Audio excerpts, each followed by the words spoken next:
জীবনে শান্তি পেতে চাইলে কাশী চলে যান। সকালবেলা বেনারসের ঘাটে কিছুক্ষণ চুপ করে বসে থাকুন। বোটে করে সমস্ত ঘাটগুলি দর্শন করুন। প্রতিটা ঘাটের আলাদা আলাদা এক একটা গল্প আছে। যত শুনবেন ততই অবাক হবেন। সন্ধে হলে আবারও চলে আসুন ঘাটে।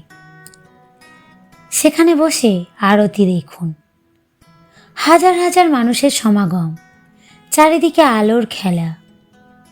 বড় বড় প্রদীপ নিয়ে গঙ্গা দেবীর উদ্দেশ্যে আরতি হচ্ছে।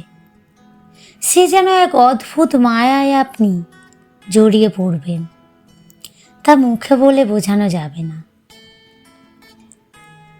সবশেষে চলে যান মণিকর্ণিকা ঘাটে।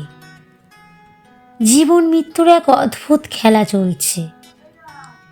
সকাল থেকে সন্ধে অবধি সব সময় চিতার আগুন জ্বলছে। শত শত লাশ একসাথে পুড়ে চলেছে সেখানে।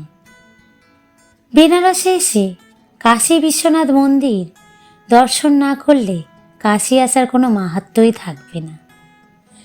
তাই একটা লম্বা লাইন দিয়ে বাবার মন্দিরে গিয়ে বাবাকে দর্শন করুন। বিশ্বাস করুন, বাবাকে দেখে অনবরত চোখ থেকে জল পড়বে। সেটা কেন বা কী কারণে আপনি বুঝতেই পারবেন না। যেন মনে হবে আপনি সব কিছু জয় করে নিয়েছেন। কাশী থেকে ফিরে এসে হয়তো আমার দেহটা এখানে আছে, মন বারবার বেনারসের জন্যে পাগল হয়ে যায়।